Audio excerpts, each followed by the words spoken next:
Le coup d'État contre Alpha Condé, Tibou Camara retrace les alertes internes et les silences du pouvoir d'Alpha Condé. Il révèle également les dessous de la préparation de la prise du pouvoir du 5 septembre 2021. Chez nos confrères de laguinée.info, on peut lire quelques extraits de ce livre. Les éditions Igui ont publié ce jour donc Le coup d'État contre Alpha Condé, un ouvrage de Tibou Camara consacré aux derniers mois de la présidence du professeur Alpha Condé. À travers des témoignages directs et des scènes rapportées à l'intérieur du pouvoir, l'auteur décrit un climat de soupçons, d'alertes répétées et d'hésitation politique dans un contexte sécuritaire et économique de plus en plus fragile. Dès le premier chapitre, Tibou Camara met en avant un épisode central, la difficulté pour les proches du chef de l'État de prévenir des complots lorsque ceux-ci semblent émerger du premier cercle présidentiel. L'auteur rapporte les confidences d'Ismaël Diobaté, alors ministre du Budget, qui lui aurait décrit une visite inhabituelle à son domicile. Des éléments de la garde présidentielle seraient venus l'alerter directement. Monsieur le ministre, vous avez l'oreille du président, c'est pourquoi nous nous adressons à vous, aurait-il déclaré avant d'ajouter ceci. Le chef d'état-major général des armées, le général Namouri Traoré, est désormais protégé par les forces spéciales et non plus par l'armée régulière. Nous constatons des mouvements suspects et des comportements troublants. Nous sommes convaincus qu'un projet inavoué est en préparation. Alertez le président.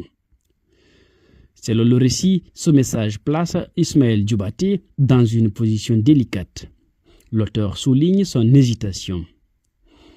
Embrassé par la gravité de l'alerte, partagé entre la peur d'irriter le président, qui pouvait interpréter ces informations comme une tentative de déstabilisation, et le sentiment d'urgence face au danger.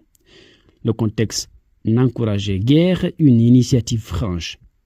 À plusieurs reprises, le ministre de la Défense de l'époque, Dr Mohamed Diané, lui aurait demandé d'informer le général Namouri Traoré que des soupçons pesaient sur lui. Le ministre de la Défense semblait convaincu que le chef d'état-major pouvait être impliqué dans une tentative latente de déstabilisation du régime. Faute de pouvoir procéder à son limogeage et face à l'hésitation du chef de l'État, Dr Mohamed Diané aurait alors conseillé à son collègue du budget d'user de son influence pour dissuader l'officier général. Si cela était avéré, originaire de la même région que le général Namouri Traoré, Kouroussa en Haute-Guinée, Ismaël Diobaté aurait transmis à plusieurs reprises ces avertissements. Le général aurait cependant nié catégoriquement toute implication. Une situation qui, selon l'auteur, laissait le ministre du Budget perplexe, s'interrogeant sur le maintien à son poste d'un chef d'état-major visé par des soupçons persistants. L'ouvrage replace ces tensions sécuritaires dans un contexte économique déjà préoccupant. Tibou Camara évoque une crise financière qui s'aggravait dangereusement, accentuée par des décisions politiques controversées. Lors d'un séjour de professeur Alpha Condé en Turquie, Ismaël Diobaté aurait averti que la menace d'un coup d'État était plus grave que la crise économique et que, sans un remaniement rapide au sein de l'état-major, le régime risquait de s'effondrer. Dans le même temps, la décision du président de ne plus laisser le cordon de la bourse en suspendant les décaissements aurait contribué à accentuer une crise financière jugée préoccupante.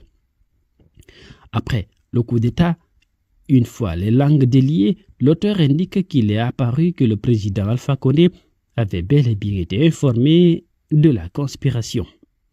Des figures de son entourage, notamment Lansana Komara, ancien ministre, et Bangali Camara, ancien directeur général de la police nationale, lui auraient transmis des mises en garde.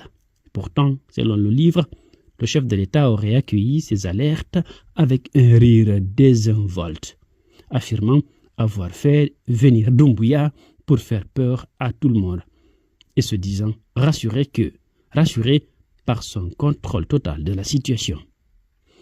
Les visiteurs seraient repartis déconfits et incrédules.